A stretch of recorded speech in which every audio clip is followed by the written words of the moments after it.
Hello बच्चों, चलिए प्रश्न को समझते हैं।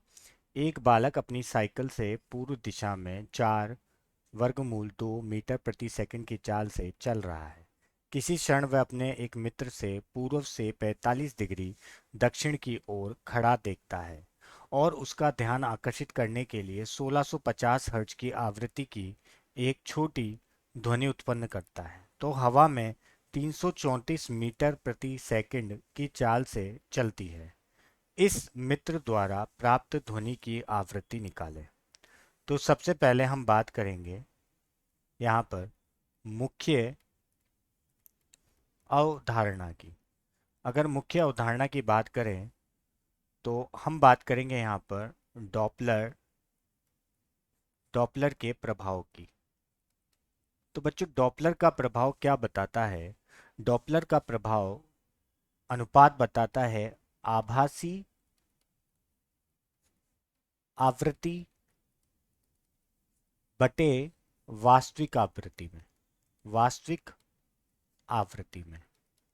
और वो किसके बराबर होती है? वो बराबर होती है ध्वनि का वेग। ध्वनि का वेग स्रोत के सापेक्ष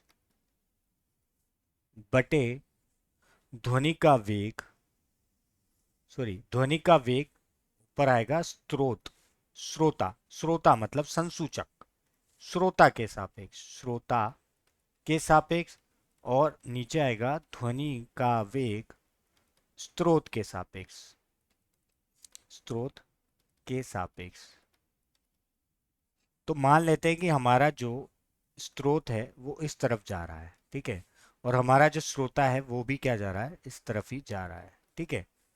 तो स्रोत का वेग वी एस, स्रोत का वेग, ठीक है, और ये वी ओ, ठीक है। तो अगर हम यहाँ से निकालेंगे तो इसको मान लेते हैं म्यू डैश और इसको न्यू, बराबर क्या हो जाएगा?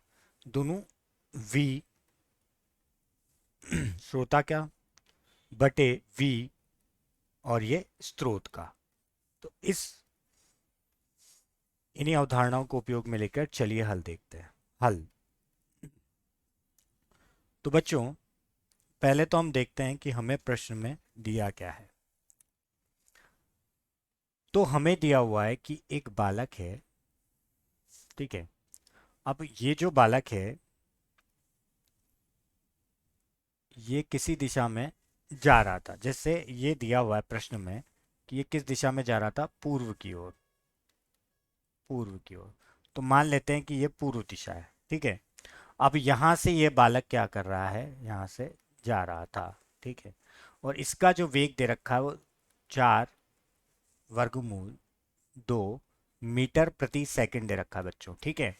अब मान ले, अब ये चल रहा था। अब चलने के बाद कहीं पर ये इसने देखा, जैसे ये दक्षिण दिशा है, दक्षिण दिशा से अगर जिस दिशा से पूर्व दिशा से जहां से जा रहा था उससे 45 डिग्री के कोण पर इसका कोई दोस्त है, मित्र है।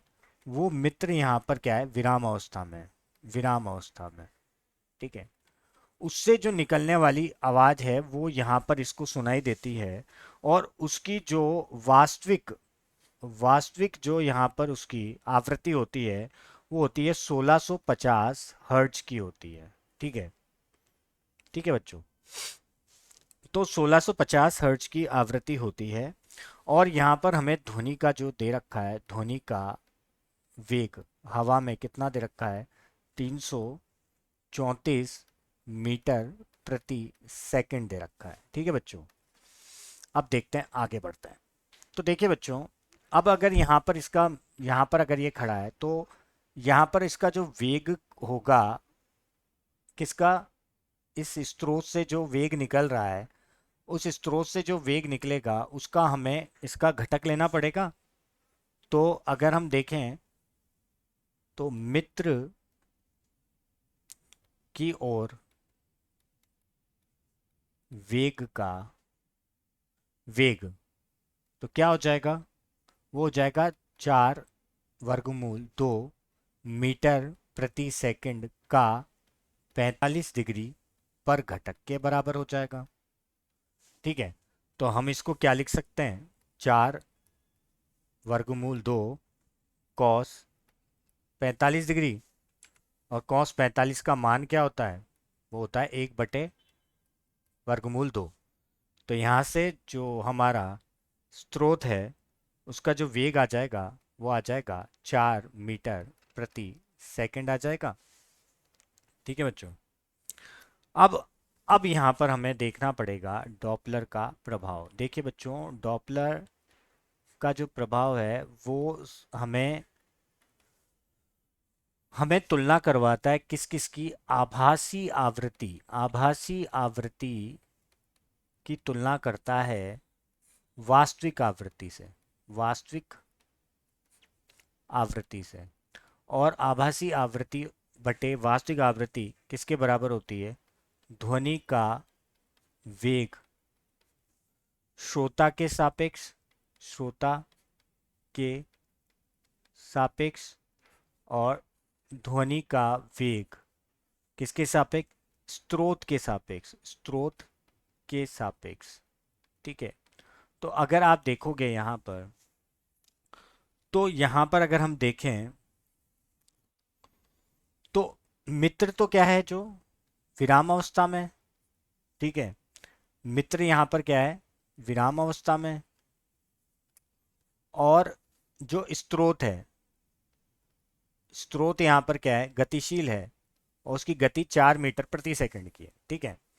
तो आभासी, जैसे अब हम लिखें आभासी को, तो अगर हम जैसे मान लेते हैं न्यू डैश से, और न्यू बराबर क्या हो जाएगा बच्चों, वी ऋण V0 बटे V ऋण VS। ठीक है, ये हो जाएगा सापेक्ष। अब V0 यहाँ पर क्या है, 0 मीटर प्रति सेकंड दे रखा है, तो ये तो शून्य हो जाएगा। और हमें जो वास्तविक, जो यहाँ पर आवृत्ति है वो 1650 हर्ट्ज दे रखी है, तो उसको यहाँ पर रख देंगे और आभासी आवृत्ति को हम निकाल लेंगे। ठीक है, तो क्या हो जाएगा, 1650 बराबर, यहाँ पर ये तो हो जाएगी 334। ठीक है, ठीक है, 334 ऋण 0, 334 ऋण 4। ठीक है, तो यहाँ से निकाल लेंगे हम, 334 गुणा 1650 बटे 330। अब इसको जब हम यहाँ से हल करेंगे तो हमारी जो आवृत्ति आएगी वो आएगी 1670 हर्ट्ज। और यही हमें क्या करना था, निकालना था। तो यही हमारे प्रश्न का क्या होगा, उपयुक्त उत्तर होगा। मैं आशा करता हूँ आपको समझ आया होगा।